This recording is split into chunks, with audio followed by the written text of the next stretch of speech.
Good morning and welcome to this episode of the Roguecast, featuring yours truly, the original Rogue Male.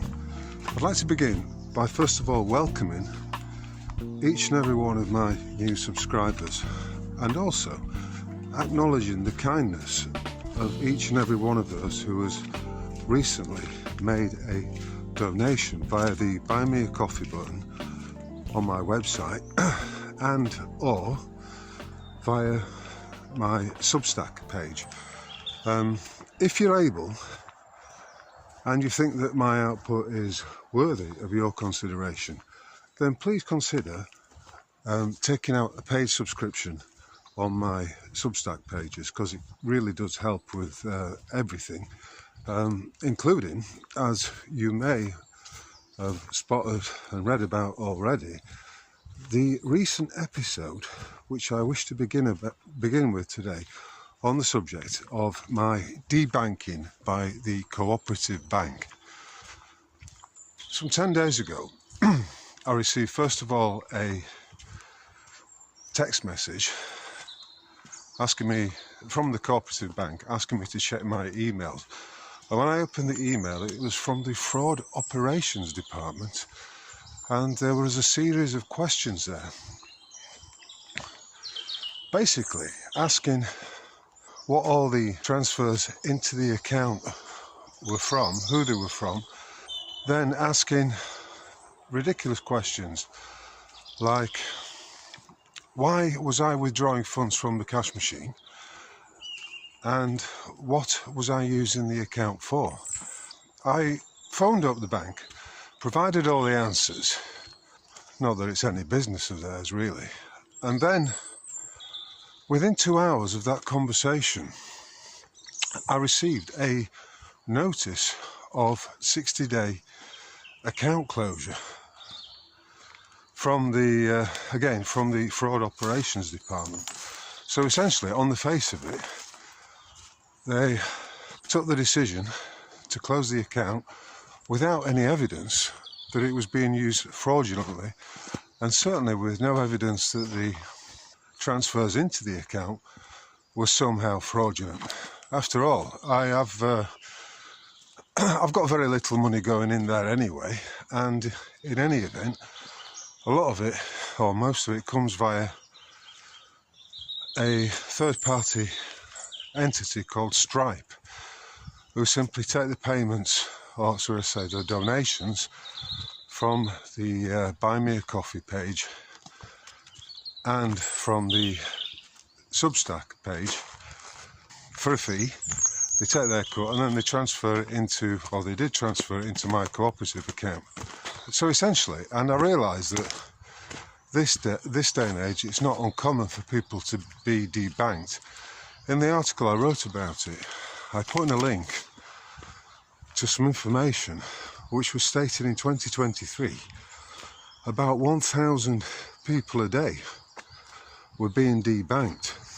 I subsequently phoned up the bank again, and as is often the case, the call was interminable, in the sense that it first took about 15 minutes to be put through to an operative, and secondly, when I got through, I did let rip. I pointed out how outrageous it was, how I'd been promised an explanation as to how and why the account was to be closed, and also to ask them to provide me with any evidence, any material evidence, that the account was being used for money laundering or any fraudulent activity whatsoever. The irony, of course, is that each and every high street bank, up to its neck in fraud. Each and every loan, so-called loan, that is created by the bank is in fact nothing of the sort, and merely an extension of credit, because as I've pointed out before, we're operating in a financial system wherein there is no lawful money. The currency is a fiat currency, which means it's backed only by the promise to pay and the faith that people have in such a financial system. That's all it is. So for the cooperative bank to accuse me of fraud without any evidence is laughable. It's a complete inversion of the truth, because it is the banks, the fake financiers, that are engaging in fraud 24/7, and it never ends. So, in the light of that, I followed up the phone call in which I'd answered the questions and given details of the various third parties that were essentially transferring my donations across to my cooperative account. And I also, subsequent to that, drafted a DSAR, a Data Subject Access Request, demanding that the bank provide me, as is my lawful entitlement, if you like, with any and all communications, emails, phone calls, and material evidence demonstrating that there was any fraud whatsoever attached to my account. They've got 30 days in which to answer that, but interestingly, no confirmation that the DSAR, the signed DSAR, had been received from the Fraud Operations Department, to whom I had initially sent it. So, using a website, ceomail.com, I got the email addresses of a Polish woman who's the current CEO of the Cooperative Bank and the CEO of the Coventry Building Society, who took over the operations of the co-op in January of this year, purportedly paying a fee of just 780 million. Now, whether the closure of the account is connected to this takeover, I don't know, but after some 10 years of using the account and having no problems whatsoever, doesn't it seem strange that this action coincided with the takeover of the cooperative by the Coventry Building Society? The question is, could it be that I have been debanked by the cooperative bank on the simple basis that I manifestly hold what to the agents of said bank may take to be eccentric views? In other words, my take on this world is far, far removed from that of most people. And when I say most people, I mean maybe 92% of the population. And another interesting aspect to this is that my great friend and associate, Michael Obenisia, was also debanked by the same institution pretty much at the same time. I think it was something like, well, it was within 24 hours of me receiving the 60-day account closure notice. I wouldn't say that it's because of my political views that I've been debanked, in perhaps the manner by which Coots debanked Nigel Farage last year, on the simple basis that I am manifestly of the view that the geopolitical apparatus, the system, is effectively a uniparty one, in which it doesn't matter which particular persuasion of party is in government, because they are in fact two cheeks of the same arse, and both fake polarities are indeed funded behind the scenes by these fake financiers. Remember, the financial system is the one ring that controls it all, and that is why it's so invidious and so all-pervading. On the subject of the geopolitical circus, the theatre, yesterday we had the comical scene of Keir Starmer going to visit the current incumbent of the presidency of the United States, namely Donald J. Trump. First of all, the comedy was enhanced by the disparity in the heights of the two men. Trump is probably 6'2" tall. Starmer, I would say, is about 5'7". It reminded me of a pantomime, appropriately enough. The one in which we have Widow Twankey and Buttons the bellboy. I think it may well be Cinderella. It was of that ilk, and it tickled me. But in the 30-minute press conference, there were one or two moments that also tickled me. The first being when Starmer was talking about the great relationship and the support that each party in the so-called relationship between the United States and the United Kingdom. They were briefly talking about the ongoing Ukraine saga and how of course, recently Starmer has said he will commit troops in order to stabilise the Ukraine. And this led him to make a ridiculous comment about how the two countries have historically fought side by side, which is not entirely the case, but let's put that to one side. And at this point, Trump effectively asked him, could you do it on your own? In other words, could you take on the might of the Russian army without the assistance of the US? And everyone in the room started laughing. There was a large assembly of reporters, and they all started laughing.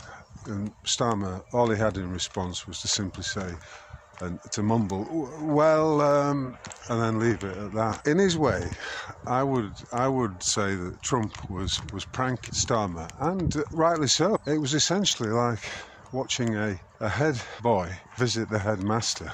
And what was very revealing was the way that Starmer was sat with his legs crossed, whereas Trump's just sitting there like a bloke, I suppose, with his legs apart, leaning forward. And Starmer chooses to sit like a girl with his legs crossed. And as if that wasn't bad enough, we then had, and this I'll finish on this point, we then had J.D. Vance, who's the Vice President, the one who has recently been talking about freedom of speech and the terrible situation across Europe in which all the governments, pretty much, particularly Germany and the UK, have been suppressing and essentially arresting their subjects, their citizens, on account of social media posts that they adjudge, the authorities adjudge, to be incitement to violence or incitement to hatred or whatever cunt waffle reason they can come up with.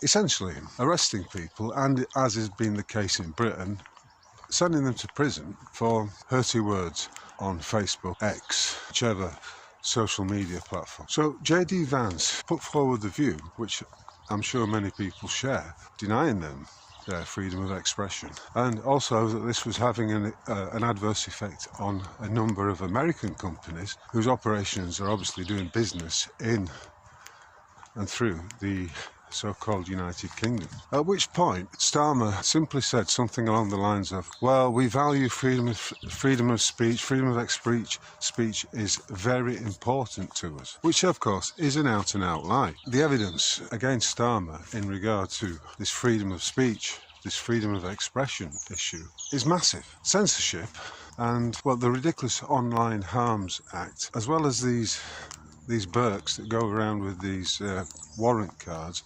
purporting to visit people on the basis that at their homes, on the basis that they've said something potentially hurtful towards a protected group, is off the charts. I've never seen anything like it. So we're living in a world in which debanking and poncing politicians like Starmer are, at least in the UK, holding the sway. But as I've said before, that sway of the pendulum is going to change. It's going to change sooner rather than later. It's a question of when, not if. It's gone too far, and when the pendulum reaches its zenith, there's only one way that it can go after that, and that is to the other side. It's just the way of these things. But watching Starmer, and there was also a very funny tweet in which a photograph was shown of the UK's elite team for the meeting with Donald Trump, and it was David Mastermind Lammy, Keir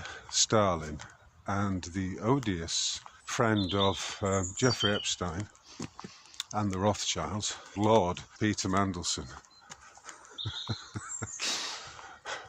A trio of more unmanly men would be hard to imagine, especially when you see who Trump has got in his ranks.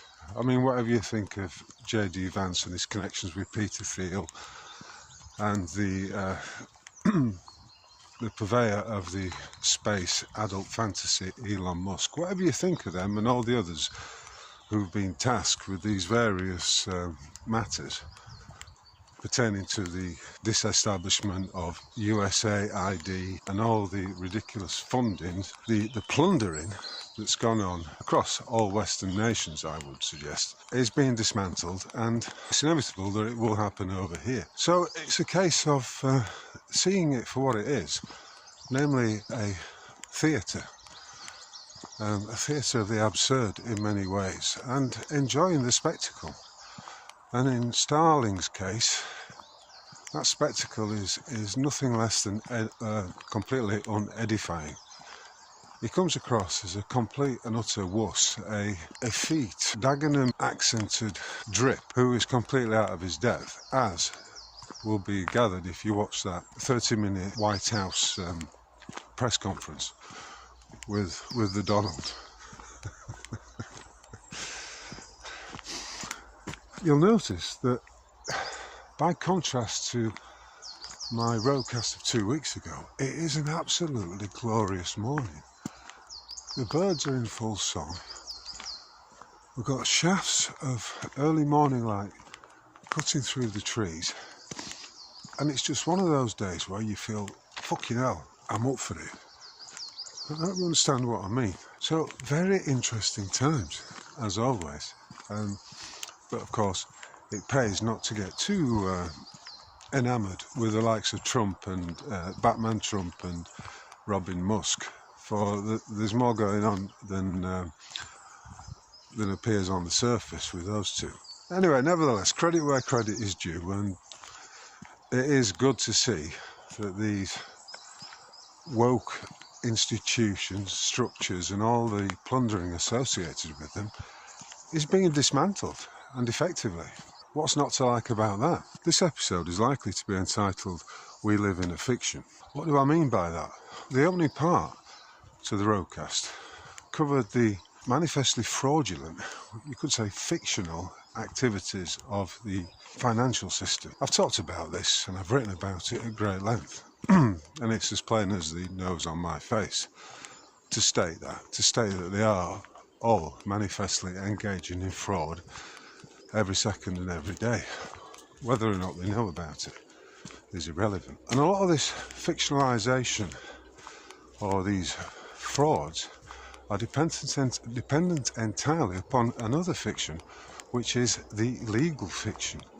In other words, the all-capitalised name that is used for pulling the individual into accepting that he is essentially operating a franchise of the government by way of his name. Why do I say it's fictional? Well, first of all, it is recognised as being a legal fiction. It is the franchised name attached to the persona of the individual. Again, another fraud, because that is a deceit insofar as it encourages and enables the individual unknowingly to act as a employee of the state with its various connections to the fake financial system, through which a series of frauds are perpetuated in the name of the individual who wrongly believes that that title, that legal fictional title, is him. This is a monstrous fiction. By way of example, we need to just go back to the facts of the matter, the truth. And the truth is that we are eternal beings who are simply travelling through, so journeying through this realm construct. In other words, we are in this world, but we are not of it. To accept that you are of it is to accept the gross materiality upon which so many of these frauds exist. And it is to accept a fiction. And that fiction is that you are but the flesh and blood avatar, rather than the spirit that resides inside the avatar, and the avatar is simply your vehicle for moving through this realm, the vehicle in which you pass through the construct, the vehicle which provides your soul, if you like, your spirit, with boundless, endless opportunities for creative manifestation and to learn many, many lessons. You see me, for instance, now in this form, passing through these woods, but ultimately this is not me. This is but the avatar in which I'm travelling. And it thus follows from that ultimately the very names that we have are fictions. They may be our given names, but ultimately those names are not our real names. And this is what I'm trying to convey right now, that we are acting out these roles as individuals in a fictional body through a fictional world. And it is, just to put it bluntly, it is a fiction to say that the banks, the financial institutions, make loans. It's also fiction to say that Keir Starmer is the leader of Britain, or similarly that Donald Trump is the leader of the United States. And even though we have these central nervous systems and these sensibilities and our five sense perceptions to make sense of the world around us, and that those qualities can lead us to believing that this is actually real, that it's not a construct, that it is a material reality, that our bodies, our lives are subject to the gross materiality of the world, when in fact no such materiality exists. We only perceive it to exist, and thus it follows that we are in a perceived reality. It's entirely a mental construct, and each and every one of us is but an actor on the stage, living out what may feel like a stage play, or it may sometimes occur to people that they have a sense they are in a movie. Ultimately, it doesn't matter how much they feel that to be the case. The fact is, we are sojourners and we're passing through. We are not these bodies, we are not these avatars, and ultimately, we are not the names that we've been allocated, the legal fictions which are invariably used against us. It's entirely fictional. Once you truly realise that this is the nature of this realm that we are in, and that this realm in essence is fictional, there comes a great release, an unburdening, and an insight into the very nature of your journey through the realm, which some may describe as enlightening. Remember too that light always defeats darkness. Single light in a pitch black room chases the shadows away. It removes the darkness completely. So as you unpack, discard and relieve yourself of all these fictions, you come to the realization that life can be, and is, as all children know, very playful. You're actually in a realm in which your powers of co-creation and creative manifestation are immense. We are greater than we suppose ourselves to be.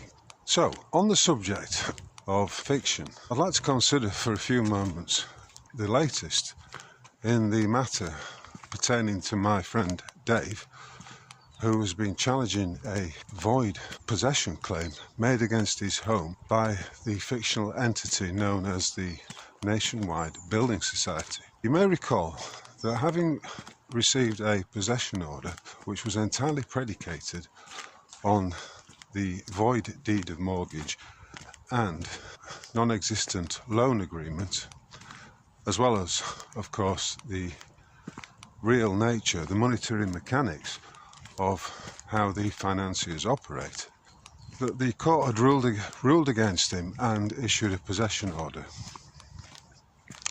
He turned this round and made a new claim. In other words, he went in as the claimant and was seeking a judicial declaration that the legal mortgage, legal deed of mortgage, and all its various attachments was illegal, and that the bank had used this in order to gain a possession order. The CEO of the Nationwide did not appreciate this and subsequently launched a legal response, which initially came through a Muslim fellow by the name of Vandrew Waller, who put his name to a false witness statement, which was rebutted by Dave in an affidavit. At the court hearing, the Nationwide drafted in, or airdropped in, you might say, or helicoptered in, a highfalutin barrister going by the name of Mr. Laville. In that hearing, the presiding district judge pointed to one of Dave's initial affidavits, stating that because it had been unwitnessed and not notarized, it was inadmissible as evidence. The hearing progressed, and effectively the judge, invariably the case in such matters, ruled in favour of the fake financiers.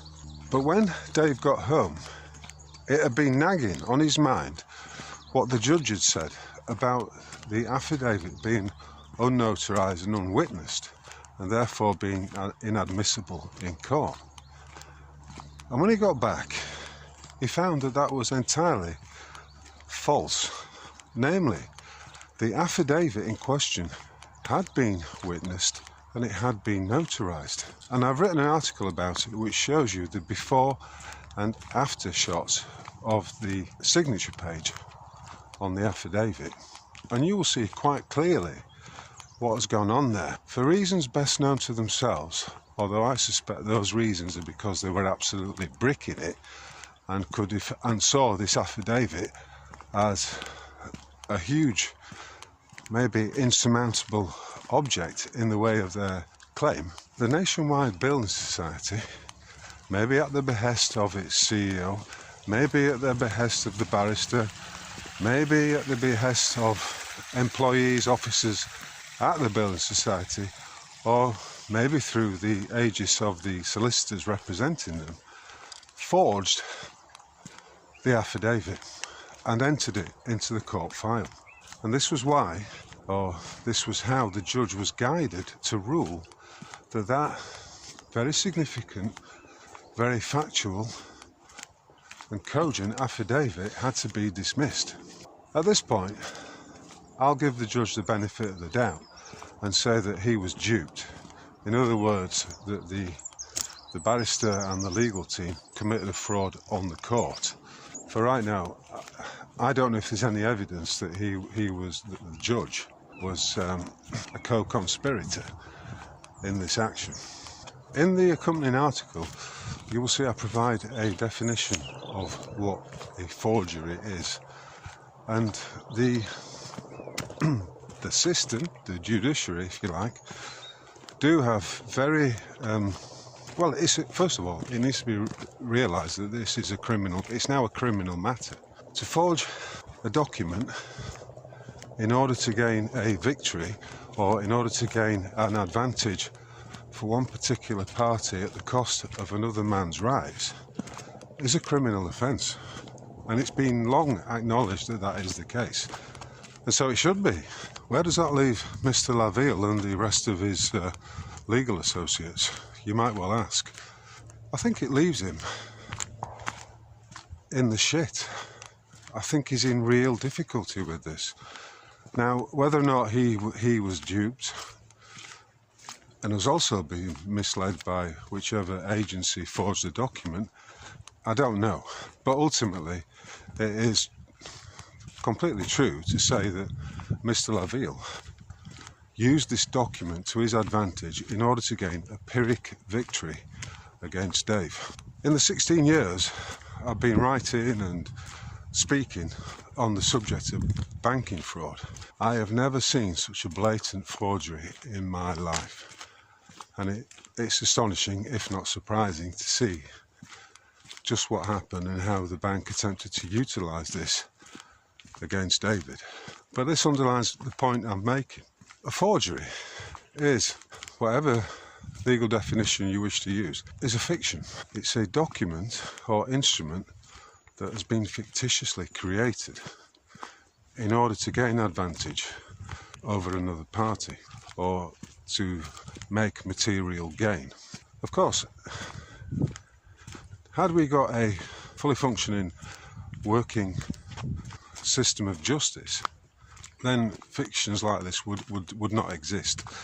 the banks would not be allowed to get away with the claims that they actually loan monies and charge compound interest on those fictional loans. I also don't underestimate the abilities through Freemasonic sorcery and the various oaths that someone like Mr. Laville undoubtedly will have to his Freemasonic in a temple to which he belongs. I don't doubt that they will be able to rescue him and pull him out of this extremely embarrassing, shameful and potentially criminal situation that he now finds himself in. However, it does strengthen Dave's hand in this matter, and rest assured he will be taking action to have that entire judgment struck out on the basis that it was gained by reliance upon a forged document. And if the court does nothing about it, then the presiding judge and all the other associated individuals who are connected to this case will also be in the shit. In other words, as one door closes, another one opens. And as I opined in the previous roadcast, when you take action in this material, what we take to be a material realm, then things often change and opportunities open out for you that hitherto may not have been apparent. And if wisdom is definable as action being taken on the basis of correct knowledge, then you may say that this is something to be celebrated. One of the advantages of racking up the years of the avatar aging and having had all these experiences, these life experiences throughout the years, the fictional years, is the benefit of growing, of the avatar growing older. And I have to say, for me, that certainly rings true. I mean, I was occasionally of that mindset whereby I would say things like, "Oh, if only I knew then what I know now." But that really it's inaccurate, and it is not to the point. The point being, remember, that we are moving through a fictional realm. Even the calendars we use are fictional. The Pope's work schedule is fictional. The notion that the year actually ends on December the 31st is fictional. December, Dec, being the 10th month. The calendar doesn't actually fit in with the unfoldment of the seasons. Remember, there are 365.24 days in a year, so it doesn't fit. It's almost like they have to crowbar it in, and that we all have to abide by these calendars. There is no real time, of course. The watch on your wrist, the dials on your stupid rectangle, the digital expression of numbers pertaining to time are fictional. Time is not a linear progression. Time is more a circularity or a spiraling that takes place. And if you're paying attention, if you're conscious of your thoughts, of your movements through this realm, and if you've been paying attention to all those experiences and the learning opportunities that are associated with them, you will know exactly what I'm talking about. By way of example, I can recall incidents, moments from 50, nearly 60 years ago, according to the calendar system, and I can recall them with a clarity as if they'd only just happened. So in that sense, the notion that it occurred 50, 60 years ago is a fictional one. When I was a young lad, 16, I made the decision to study English at A level, and then subsequent to that I made the decision to study English language and literature at degree level. Why did I do that? Why did I choose to immerse myself in fiction? Because literature, in all its forms, is essentially fiction. The point is, as any artist and anyone who appreciates art will tell you, that art, good art, will always be an expression of the truth, whether it's that truth is expressed through the medium of paint, or whether it's expressed through an anecdote or through a metaphor in a piece of writing. If it's quality, if it is quality art, then it will be expressing eternal truths. And I've always appreciated, in whichever form those truths may appear to me, I've always appreciated the truth. In fact, I'm a lover of the truth. In that sense, I'm a philosopher. A philosopher being one who loves truth or wisdom. And you could argue from that quite realistically that everything that every writer puts out, every writer of fiction, every writer of prose, every poet, every piece of writing that he brings into existence is a work of fiction. George Orwell's 1984 showed the dangers of doublespeak, showed the perils of tyranny, and also blew apart the notion of government ever being legitimate, ever being lawful. And as such, it is a very, very powerful work of art. For art, when it is of sufficient quality, has an impact on the perceiver. Remember, it's all a mental construct, and it resonates with him. The truth will resonate. The truth is beauty. Beauty is the truth.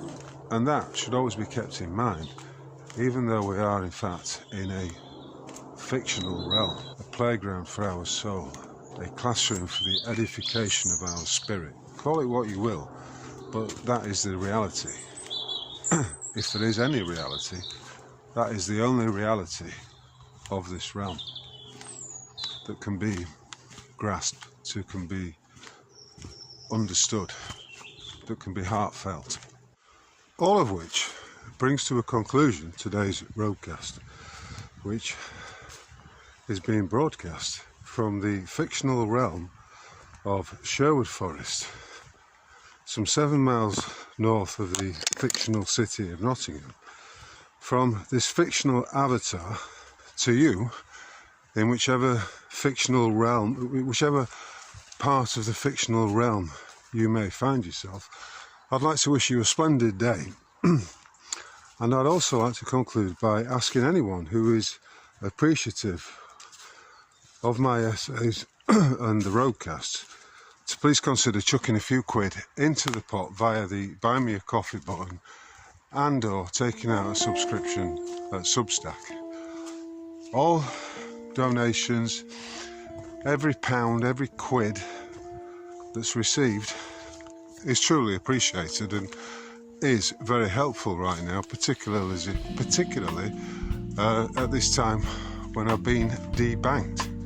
Until the account is closed on the 19th of April, I will be able to access the disbursements from the various third parties into my co-op account, albeit over the counter, with me providing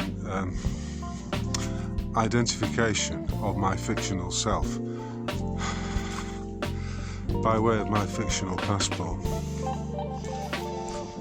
Anyway, once again, thank you very much for listening, and all that's left for me to say is onwards and upwards, and I will catch you on the flip side. Cheers.